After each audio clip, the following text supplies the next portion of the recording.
City Talks with Reuben Abati. Hello, good afternoon, and welcome to another edition of your number one talk show, City Talks with Reuben Abati, on your number one lifestyle station, City 1051 FM. On this show, we talk about stories of political and human interest that interest us, that affect us as Nigerians, and also as members of a global human community. Today, we'll be discussing the return of toll gates on federal roads. And to guide us through this, we have a special guest, and it is with great pleasure to have with us here today Gbolahan Charles Olojede, an expert public policy analyst. Gbolahan Olojede is a resourceful corporate executive with work experience spanning over 28 years, 14 of which were spent as a C-level executive. He is a consummate finance and accounts professional with extensive exposure to marketing, operations, and management at various levels. His industry exposure cuts across professional services, investment banking and advisory services, corporate banking, print media, education, healthcare, oil and gas, and telecoms. In 1991, graduate of Obafemi Awolowo University, Ile-Ife, and an associate of the Institute of Chartered Accountants of Nigeria. He's also an alumnus of Stephen F. Austin State University, Texas, where he graduated top of his MBA class in 2004. He's currently Executive Director with DMA Advisory and Management Services Limited in Victoria Island, Lagos. If you want to be part of this conversation, you can call us on 0700-105-11051. You can also leave comments on WhatsApp 090-991-64403 and on social media accounts at City1051 on Zoom and Facebook. Well, on your behalf, I would like to welcome to the show Gbolahan Olojede. Thank you very much for joining us, Gbolahan Olojede. I know you have other commitments, but it's great to have you on the program. You're welcome. Good afternoon. Good afternoon, Dr. Abati. Yes, thank you very much indeed. Well, very quickly, let me ask you, the federal government is proposing the reintroduction of toll gates on our roads. And many Nigerians are really concerned about this. They're wondering, why are the toll gates coming back?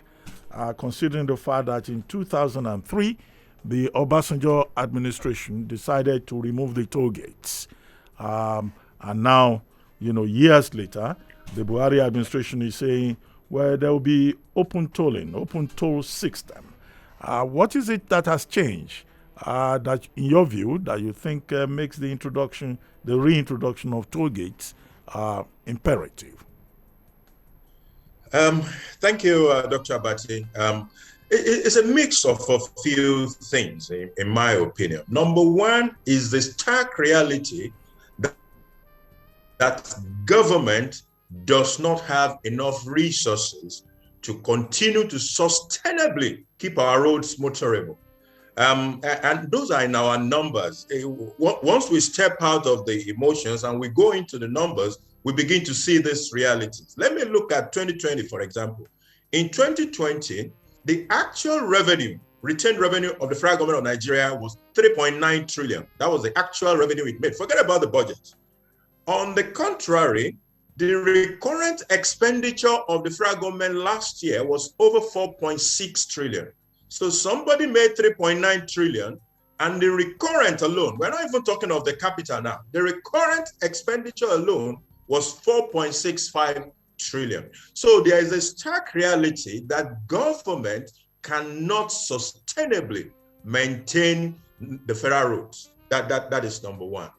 Number two is, if you have now established that you're not going to be able to do that, what are the options that are available to you? One of those options is to begin to court the private resources into that space. If you remember, prior to the removal in 2003, we had a very peculiar situation. The roads were unmotorable. Tolls were being collected. The tolls being collected were going into a general federal government wallet where it was being dealt with the same way we deal with all the other fund that goes into that account.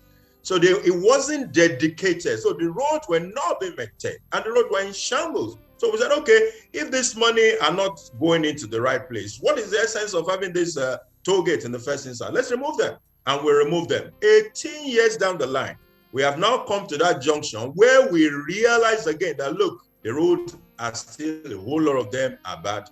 Government does not have the resources to fix it. We need to bring private participation into this thing. And then we are bringing back the tolls to at least ensure that we can sustainably have motorable roads in Nigeria by dedicating a chunk of these tolls into maintenance of those facilities. Minister of Works, he made it clear that not every federal road will be tolled. That just about 14% of those roads will be tolled, and this will be dual carriageways. But the concern of many Nigerians is that, look, these roads are not motorable anyway. So he says, well, it's not as if the tolling will start tomorrow, that government will first make the roads motorable before tolling will start. But do you think that this administration can make those dual carriageways across the country motorable before 2023? Well, it is a critical part of this deliverable. Look, one of the problems that the project like this suffer from is that there is a trust deficit between the public and between the government and the public.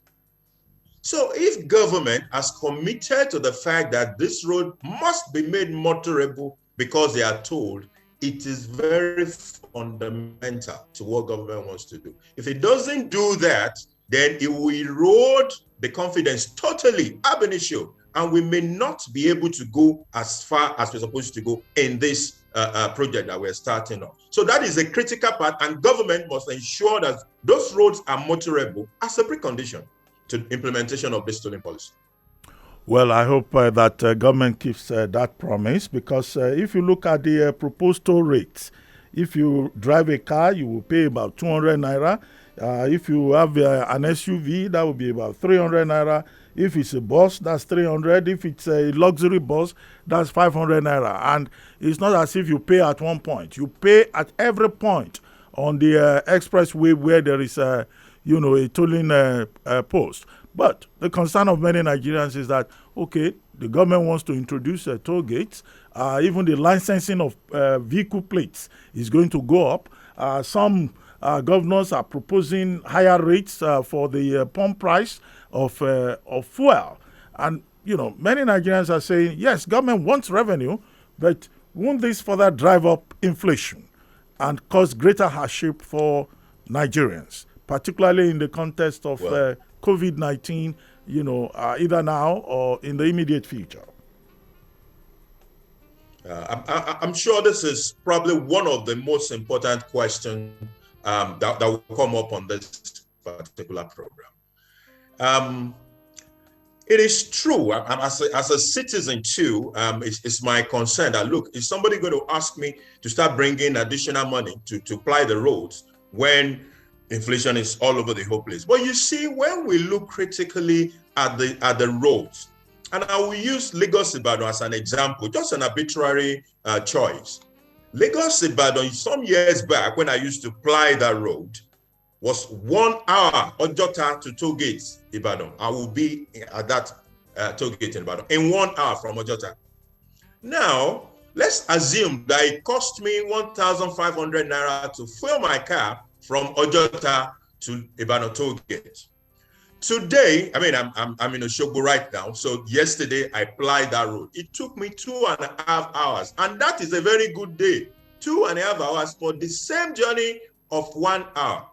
The implication is that if I spend 1,500 to fuel my car before for a 1 hour journey, the fact that that journey has become 2 hours because of the state of the road means that I've spent 3,000 automatically to fuel that car.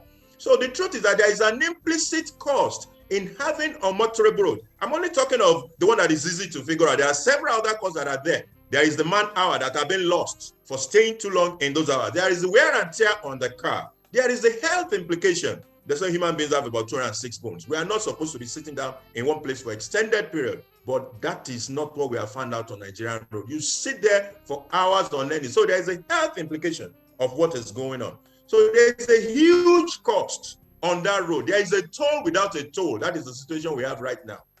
So if I'm being asked, I'm just saying, to pay 200 naira and that I will have a motorable Lagos-Ibadan road that will deliver that same journey in 1 hour for me, it is actually more money in my pocket.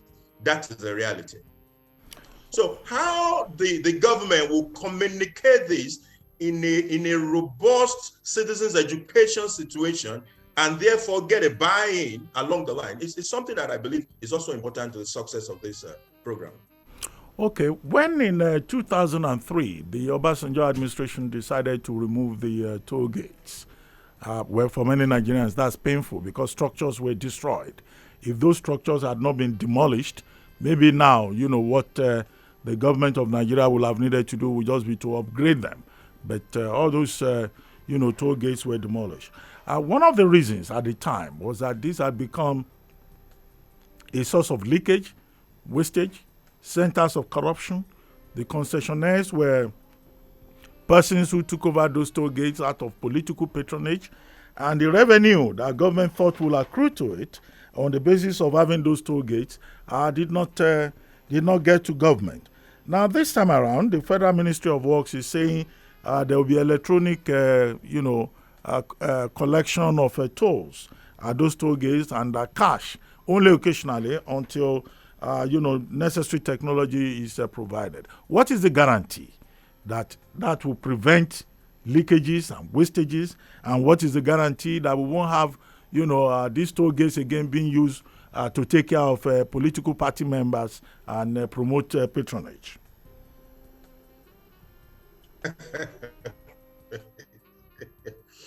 It's a genuine concern. But as I approach this issue, which was what attracted me to this project in the first instance. The Federal Ministry of Works has, as much as possible, put transparency and credibility on the table along the journey of that HDMI program that they were doing. If you go to that website, and when I went there, for example, you look at the 12 roads that were being concessioned, and you see an information memorandum, about 96-page information memorandum with a lot of details about those roads, including the number of estimates of vehicles, all sort of information that anybody will require to make a decision. That is what I call transparency. And when they were doing the RFQ was made public. People could go online, you could check yourself and determine whether you qualify. If you qualify, you put in your papers right there online and you submit. So if this level of transparency is sustained, is very important. If it is sustained, I think it will ensure that the credibility to the program is also sustained. And once people are able to trust it, they will make it happen. The technology for collecting tolls that was available, or our capacity to efficiently collect tolls 18 years ago, is not the same as what we have today. 2003 was a long time. People had all these receipts that were printed, and a lot of those money were entering into private pockets. But today, when you look at the Lagos environment, where tolls are also being collected, were being collected on some of the roads, we will see that the technology has advanced a whole lot. In fact, there are scanners that you can just drive through without anybody having to stop you. Then you can pay by all sort of means, electronic as much as possible. But our environment, there will still be a little bit of cash payment here and there. The lessons of what we had 18 years ago, I believe, should help the government to ensure that we don't go back to Egypt as far as this collection efficiency is concerned. Because if we fail at the collection efficiency, the project itself will be totally undermined. Yeah, but, will you recommend that the Nigerian government should have in place some kind of monitoring mechanism? Because, you see, even when these concessions are given, oftentimes, even agencies of government, concessionaires of government, they don't always, make adequate returns. They turn around and give excuses, because some of these concessions, either at the ports or elsewhere, they are usually given out. I keep insisting, to patronize either privileged persons, and people just collect rent on the Nigerian state. Are we at a point in Nigeria now to make sure that, that 200 naira we will pay, that 300 naira we will pay, is not, rent collection by some people who will come and give excuses and say, oh, this is the level of cost we have incurred, we have not made any profit. You know Nigeria as well as I do. Because it will be painful to many Nigerians to be paying tolls on the expressway, and then just to see that it's some people who are just collecting money and putting in their pockets just because they are privileged. Well, I understand what you're saying. We've had it in some other private intervention in delivery of public service. One that will readily come to my mind is the issue of the discos. Nigeria will tell you, yeah, you said that when you privatize this thing, we're going to get power. Well, you've done it. We still don't have the power. What's the problem? And so these are genuine concern. You see, in the tolling, there's also a regulator here, which is the ICRC, the Infrastructure Concession and Regulatory Commission of Nigeria. It is the duty of this agency to ensure that private organizations, as well as even government, are held accountable as far as the collection of these tolls is concerned. Because, like I said, it is very fundamental that these tolls are collected efficiently and that they are deployed to sustainably keeping these roads motorable. Once that is removed, everything packs up. So it is the duty of the regulator, which is ICRC, to ensure that this happens. Then you're concerned about whether this will be done for political patronage. I very much doubt. When you go to the AGMI site, for example, you see the involvement of you see the level of transparency that the ministry is trying to bring onto the table. If they sustain that transparency, where you have information memorandum produced telling you the traffic that are on those roads. We never got all of those when we did the concession we did in Lagos. Nobody knew how many routes were passing Lekki Ekpa Expressway as at the time we did that one. But this is slightly different, and you will see names like KPMG being there. That is one of the biggest professional services companies in the world. You see a UK agency also putting their stamp behind it. So in my opinion, I think what the ministry is trying to do is to be able to show that, look, we are transparent about this and we want this to be credible. That is what I think the ministry is trying to do. And so far, it looks as if that is the way it is. So far. What is the best practice elsewhere in other parts of the world with regard to security in particular? Because, many of these tolling points will probably be in remote locations, and they probably will be operating 24 hours. And then again, the minister was talking about exemptions for bicycles, where I can understand that of bicycles. But he's also talking of exemptions for pedal cycles, tricycles, motorcycles. Why should these notorious motorcycles always disturbing people on the road? Why should they not pay tolls? Okay, I can understand that of ambulances. Why shouldn't diplomatic vehicles also pay tolls? Why should there be a privileged category, paramilitary vehicles, police vehicles? Why shouldn't they also pay tolls? But what is the best practice elsewhere? Particularly those motorcycles that are always, harassing motorists. Why shouldn't they pay? What is the rationale? Dr. Abati, that is also another very genuine issue you have raised. From the issue of tricycles, bicycles, and motorcycles, why they are not paying is because they are seen as the bottom part of the ladder. So you're saying, look, these people are already at the bottom rung of the ladder. Let's not ask them to pay further. That is essentially what that is, which is the same thing you see extended to the commercial buses, you see that commercial buses on the list of all the other vehicles, they pay the least under that policy, 150. Is for the same reason those buses are also a bit on the lower end of that ladder, and are therefore, if you burden them, they will pass on the burden to the passenger. If you burden those vehicles, they will pass on the burden to the passengers. So in order to ensure that we don't do that, that is why you have those exemptions. Then the military and the police, essentially, a lot of times those guys could be on some emergency operations. You don't want the issue of toll to be what will stop them. So they should be able to drive through and go ahead with whatever mission that they have. This, in my opinion, are what are driving those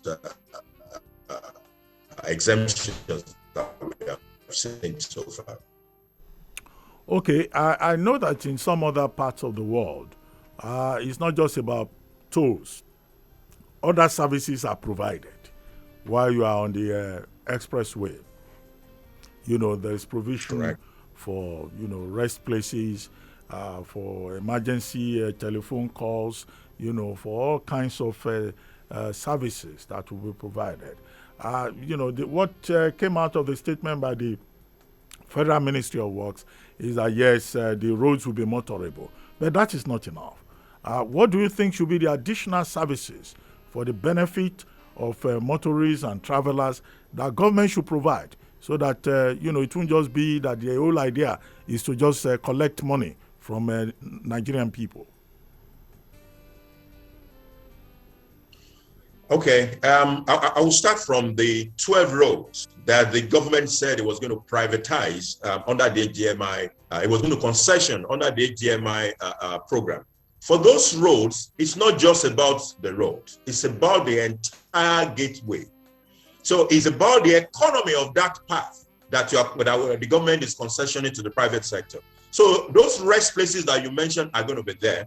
Mechanic villages, you have situations in which vehicles break down and they need mechanic attention. So mechanic villages will be there. Towing services. In certain instances, the entire traffic on the road may be messed up because a huge vehicle has broken down or has fallen. And there are no, all these funny little small towing vehicles that we have on our express and cannot do the job. So for those roads, be capable and efficient to guide those concessionaires. So available as part of the economy of those paths. Now, the question that comes to my mind is, okay, since the tolls road are not just going to be the private are just those 12 roads. Some other roads that are not on that concession list are also going to be tolled. So it behoves on government to ensure that the same kind of services that those concessionaires have been asked to provide it, that government will also provide it on those their own roads that are not concession. So there should be resting places, there should be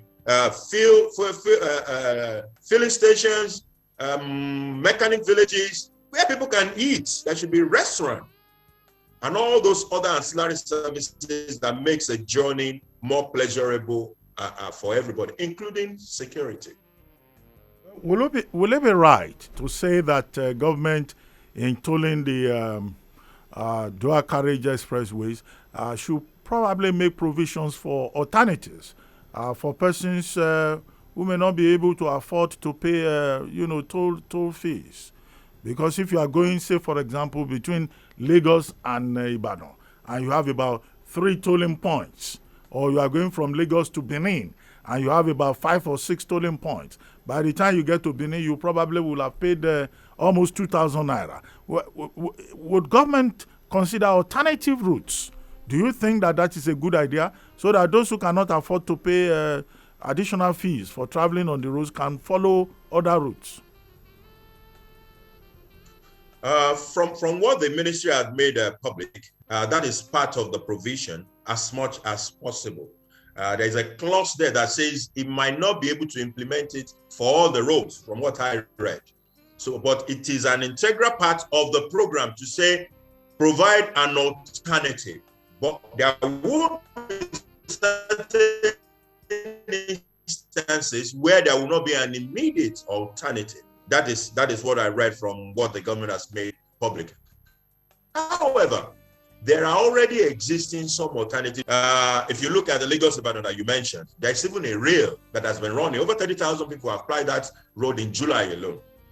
So there are some modest alternatives for most of the roads. And I hope that along the line, government will be able to attend to those few that might not have an alternative way to do it. Okay, let's take a short break at this point, and then, after that break, we would invite persons to also be part of the conversation, because this is something that affects all of us.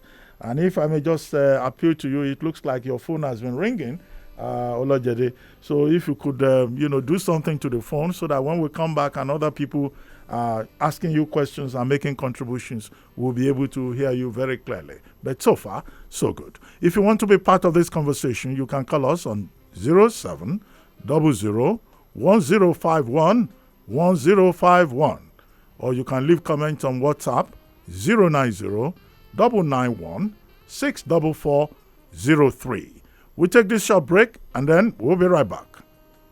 You are listening to the award-winning lifestyle radio station, City 1051 FM. Your number one lifestyle station. You know what you need. We've got your prescription. Stay with us. City 1051 FM. That government will not want to make government cut down for weeks. The same flavor, Extreme poverty, totally unacceptable. same on the edge experience. Why is it that an average policeman would rather want to work in EFCC than work in SFU? The original department that should be the mother department of the EFCC. We are a very delusional set of people. City Talks with Reuben Abati. Please note, the views and opinions expressed in the course of this program do not represent that of City 1051 FM. The station, therefore, is not liable to any legal action that may result from the program.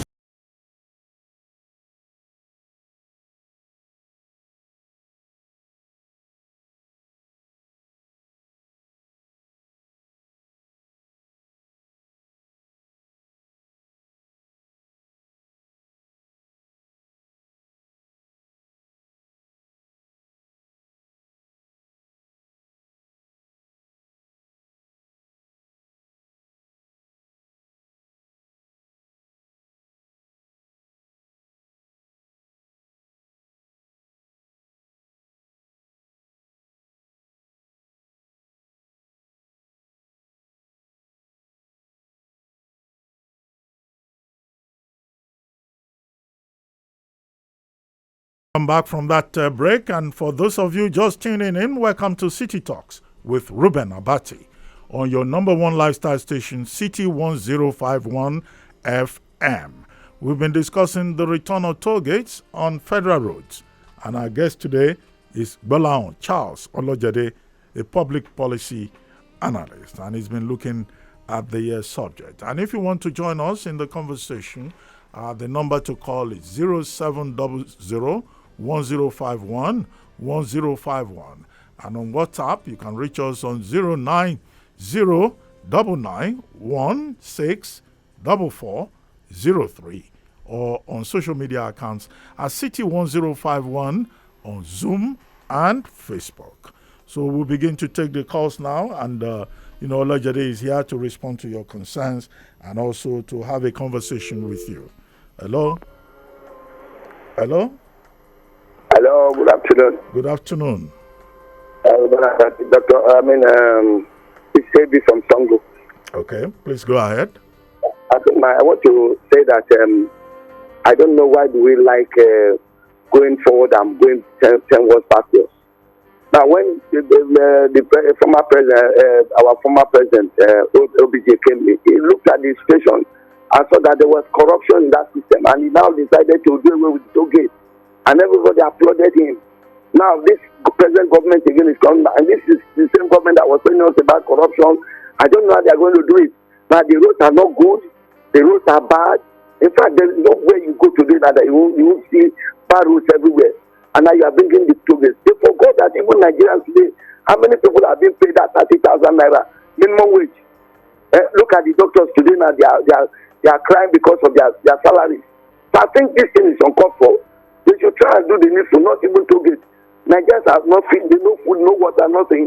They're talking of toll gate. The burden is going to go back again to the masses. So what want the government to realize that this thing is affecting Nigerians greatly, and it will increase inflation. That's my information. God bless Nigeria in Jesus' name. Okay, Charles Gbolahan Olojede, do you want to respond to that? He's saying that, look, President Obasanjo did well in 2003 when he dismantled the toll gates, and that this is a government that is fighting corruption. Why bring back something that will further promote corruption? I don't think the intention is to promote corruption. The intention, like I've said, is that there is a reality that government is unable to keep those roads sustainably motorable. And we have seen it all over the whole place. I particularly gave an example of Lagos Ibadan. When I was coming yesterday, it took me 2.5 hours. And that is a very good day. That was a very good day. I've spent 8 hours on that road before, Lagos to Ibadan. It's a 1-hour journey. So a man who spent a fuel of 1,005 for a 1-hour journey may not realize that there is a cost when that journey becomes 2 hours.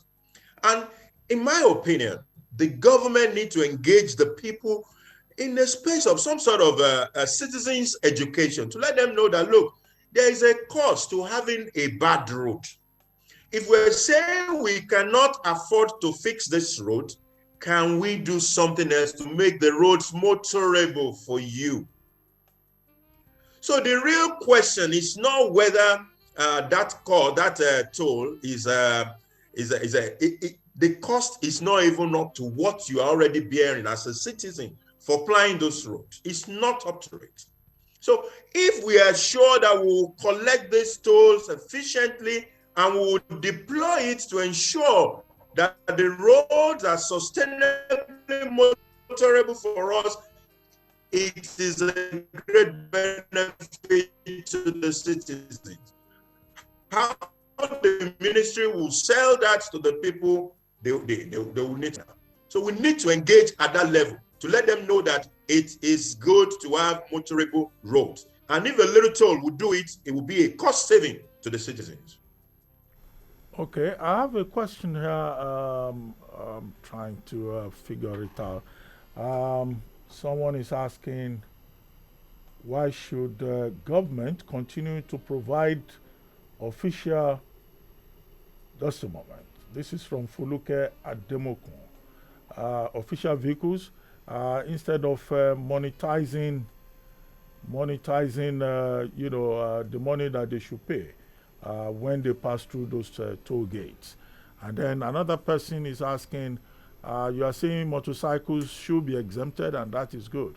But what about power bikes? And what are lightweight motorcycles doing on highways? I thought they have been banned. And then the person asks, you mean courier motorcycles will not pay when they charge for their services? What do you say to that? Good. The policy intention is what will drive how that will be implemented. When I was explaining this, I said, look, the reason why they were talking about tricycle, motorcycle being exempted was because they are believed to be the lower rung of the ladder, and you don't want to put an additional burden on them. That is the intention. Now, where you have someone with a BMW bike that is probably 20 million naira, that person, in my opinion, will not qualify as being in the lower rung of the ladder any longer. Neither will a courier service, which is now so the policy intention of that part to be implemented. If you are indeed a bike owner, or you are seen, or a bicycle owner, you are at that level, you should be exempted. If you are putting on a Triumph or a BMW bike, you should pay.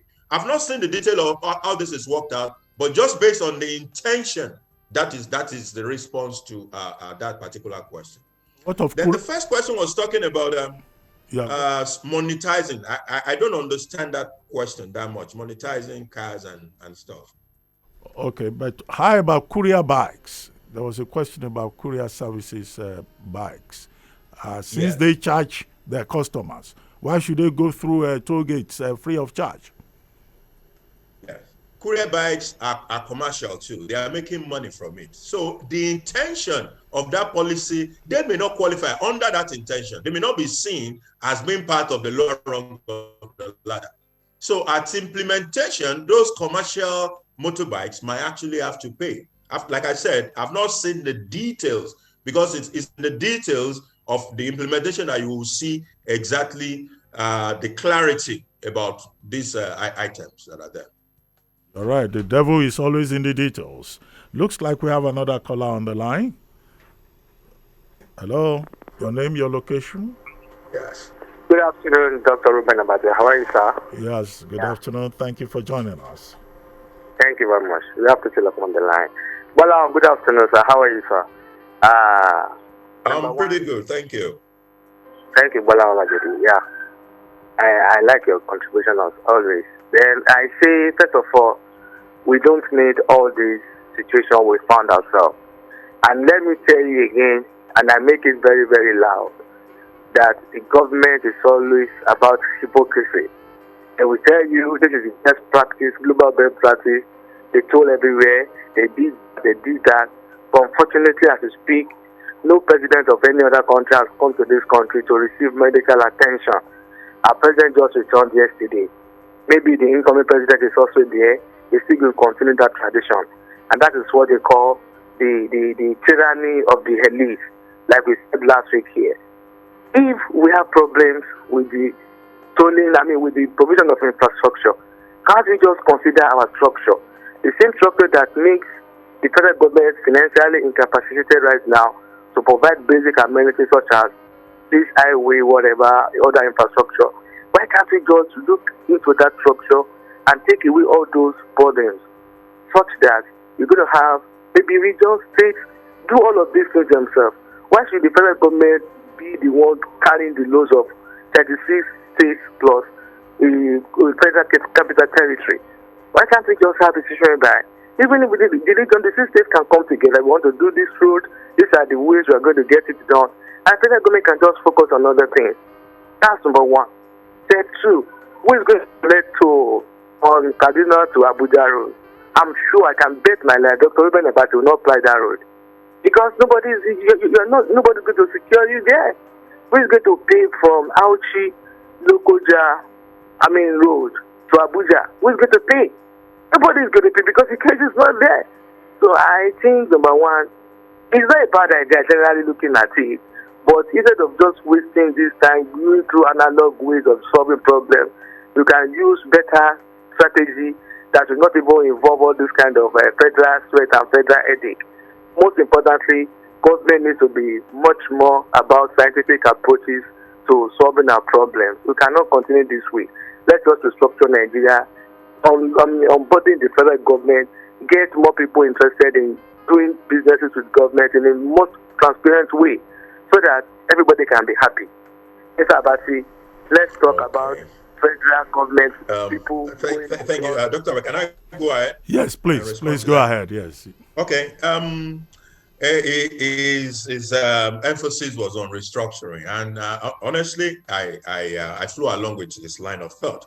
However, as far as the issue of these toll roads are concerned, it is important, number one, to state that out of the 35,000 kilometers of road that belongs to the federal government, which is only 16% of the entire Nigerian road belongs to the federal government.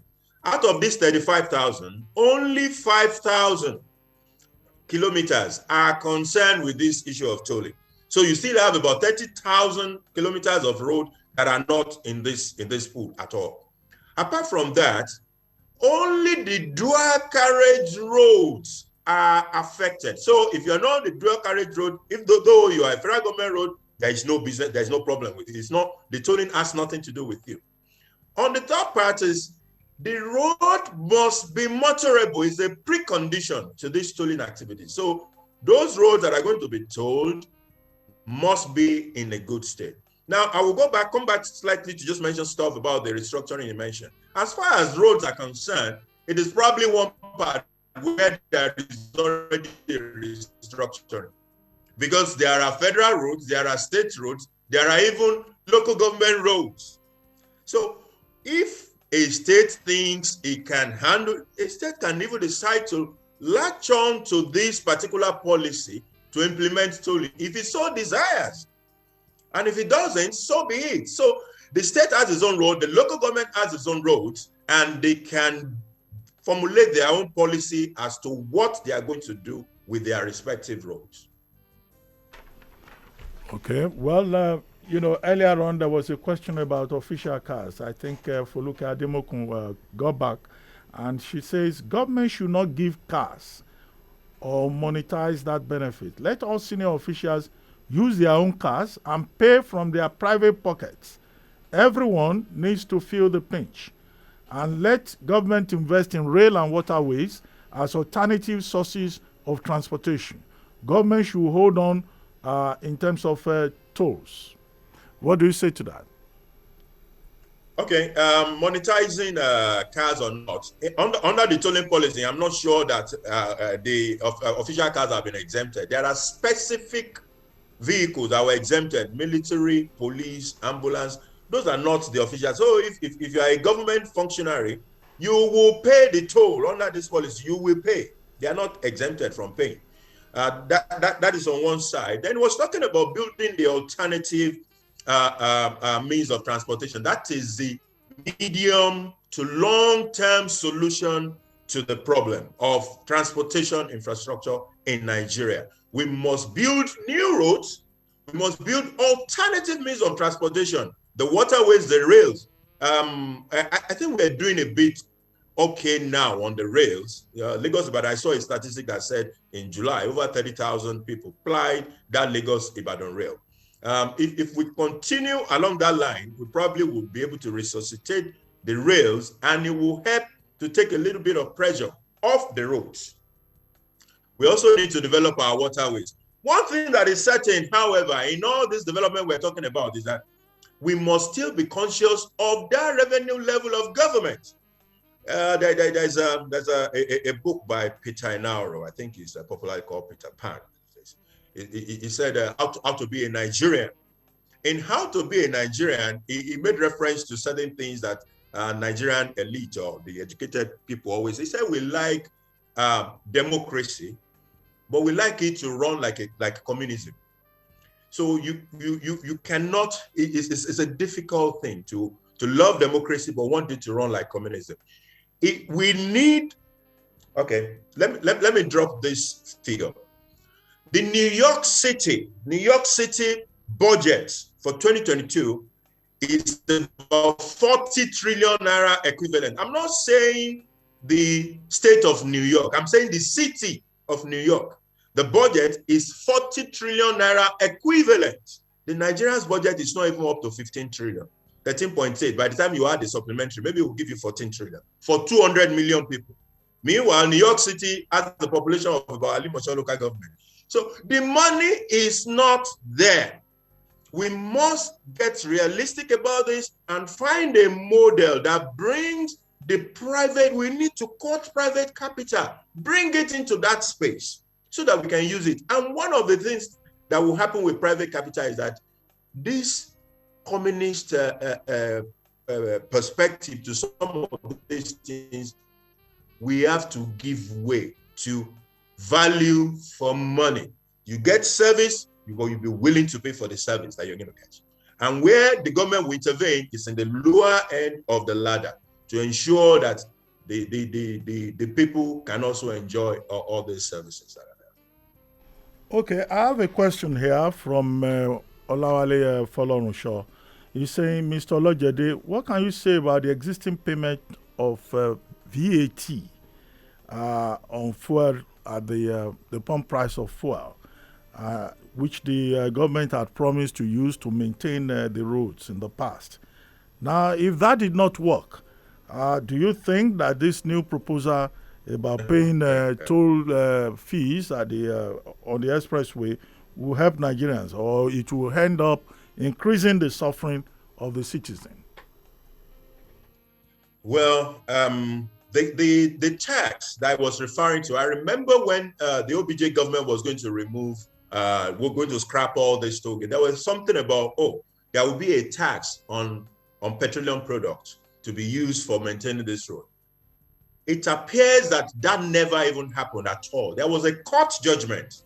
There was a court that stopped that. Having said that, anyway, as Nigerians, I don't want us to go into full subsidy so that we don't distract from the topic. As of today, we are still paying 168 for a liter of PMS in Nigeria.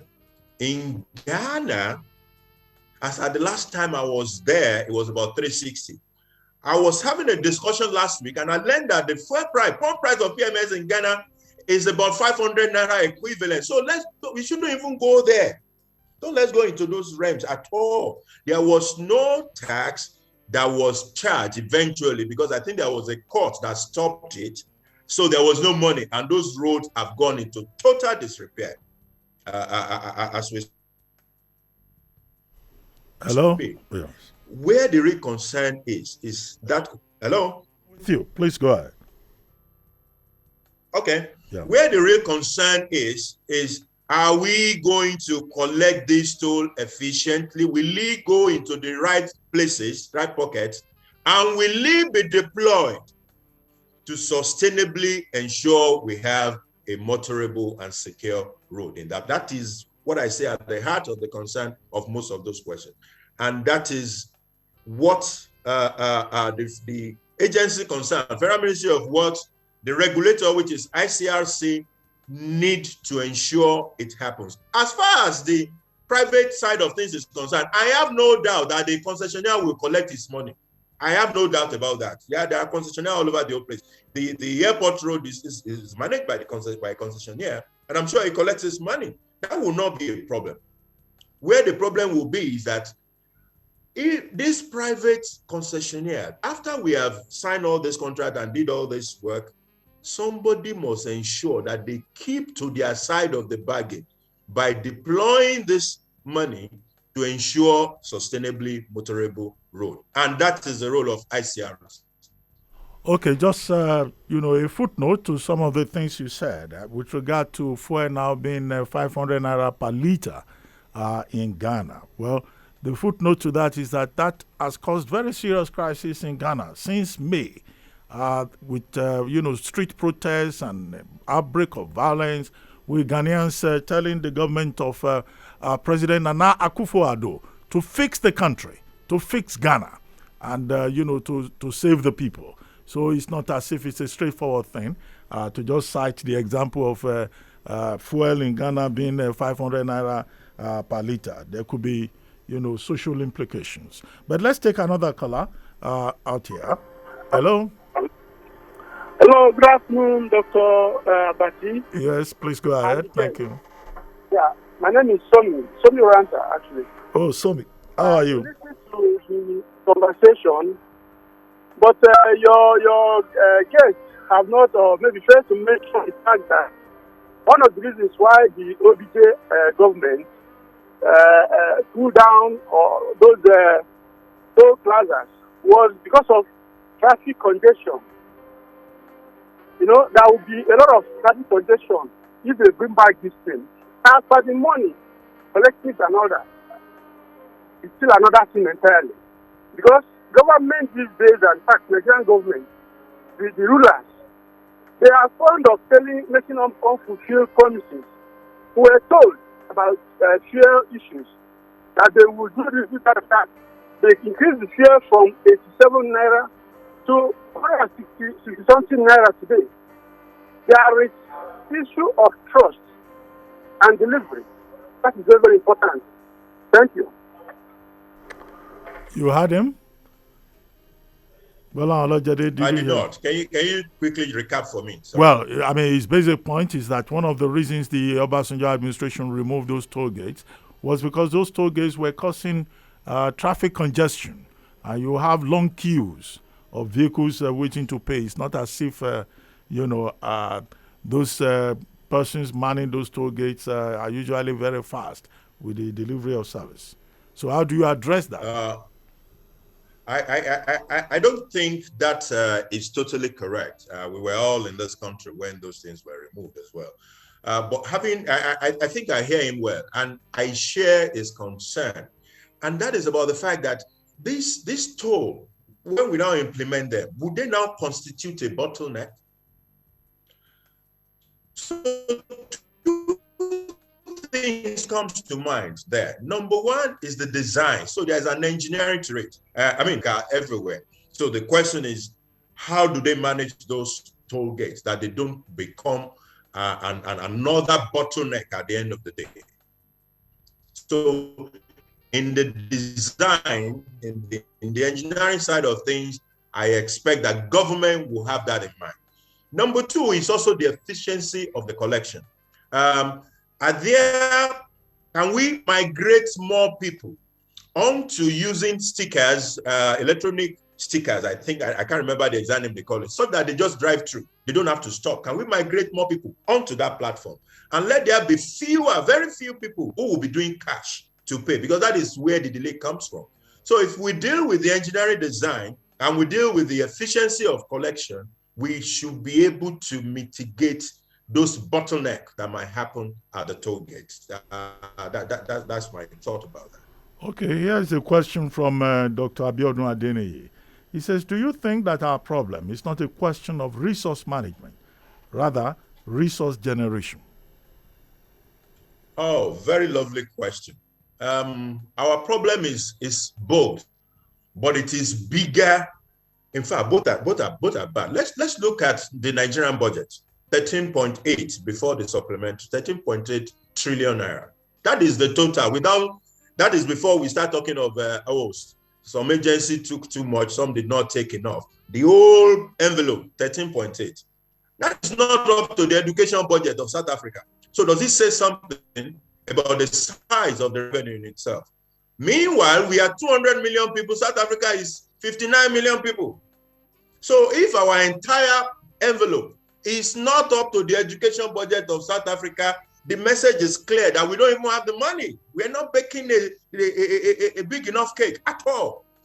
Then the second level is to now say, this small amount, this paltry amount that we have, how are we managing it? So we also have the management issue. That is the second level. Are we deploying our resources the best way? That is the second level. So I agree with him. There is management, but there is a bigger issue, which is that we are not even making the money. Okay, we have another caller on the line. Please go ahead. Your name, your location, and your comment. Hello? Yes. Hello? Yes, thank you for joining us. Please go ahead. Moses from Misolo. I greet Dr. Abati. Thank you very much. Gbolahan, how you sit down? Hello?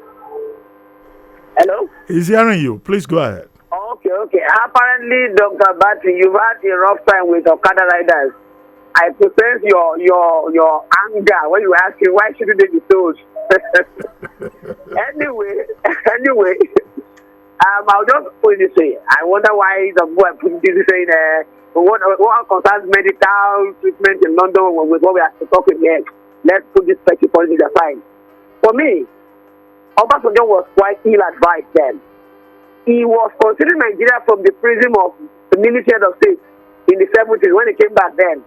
How many cars were on the road in 1978, 79 before he handed over as against 3? Then it was inevitable that there must be a form of tolling. There must be a form of tolling. But that's right. Now that it's being restored, just 5,000 kilometers or about 35,000. I don't think that's too much to ask. But my question really is, how will the rail system mitigate or otherwise the tolling? Because it's like the rail system is coming back to life. So how will it, in a way, relate with the tolling of, transfer cars in whatever manner, whether it's all big, medium, whatever. So how will they work side by side? Thank you very much. Okay, Olojede, I'm sure you heard him. Hello?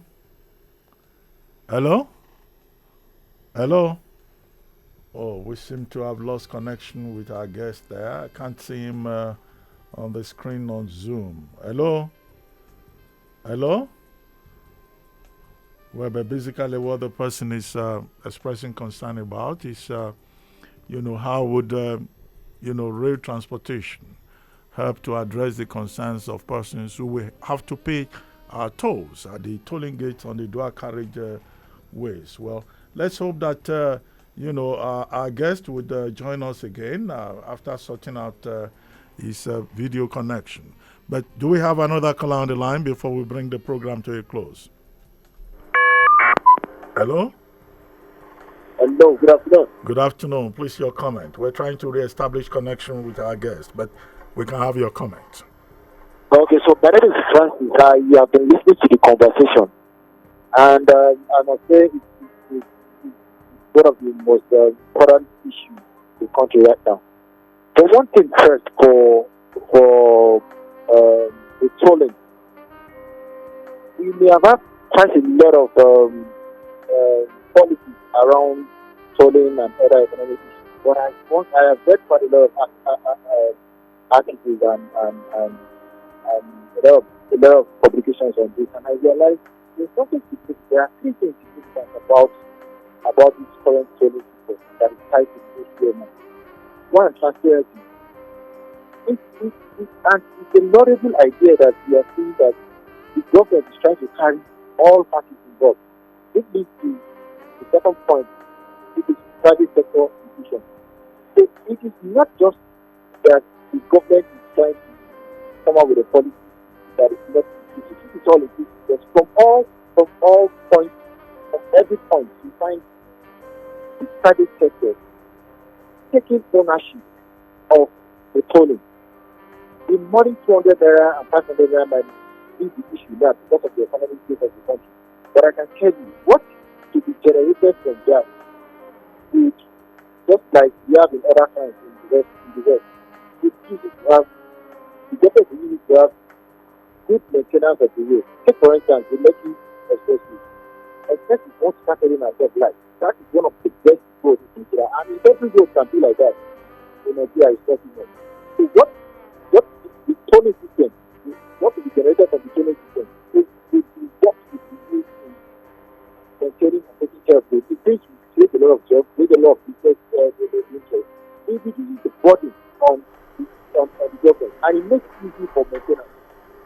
Maybe because of the kind of government we run and lack of trust in government, but I can tell you, I give a thumbs up. I give a thumbs up for the government for this.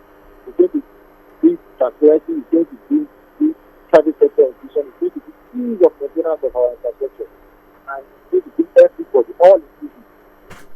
This is what is standard with what we have in the West, and it's not between us to have it. I think it's my solid system. Well, thank you very much for joining us. We couldn't, re-establish contact with our guest, but if he's there, if you can hear me, Olojede, any response to some of the points raised by our last two callers?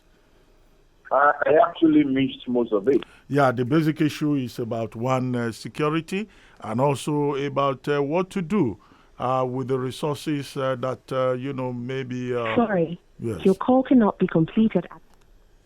Oh, okay, we lost that connection, but if you can still hear me, thank you very much, Gbolahan Charles Olojede, for taking time out to join us on City Talks with Reuben Abati today. And I also like to thank all of you who joined us in the conversation, this very important subject that is of concern to virtually all of us. But remember, the conversation does not end here. You can reach out to me on my social media account at Abati1990 and also on Instagram and at City1051 on all social media platforms. For those of you who tuned in late, no need to worry. You can visit YouTube page City1051 to watch the entire show. And don't forget to hit the subscribe button and leave comments. And don't forget also to tune in next week at 12 noon, for another exciting edition of City Talks. My name is Reuben Abati. The show was produced by Adedoja Allen, Abiodun Odunton, Ayodamola Oludara, Bello Akim, and Oluwaseun Adetitun.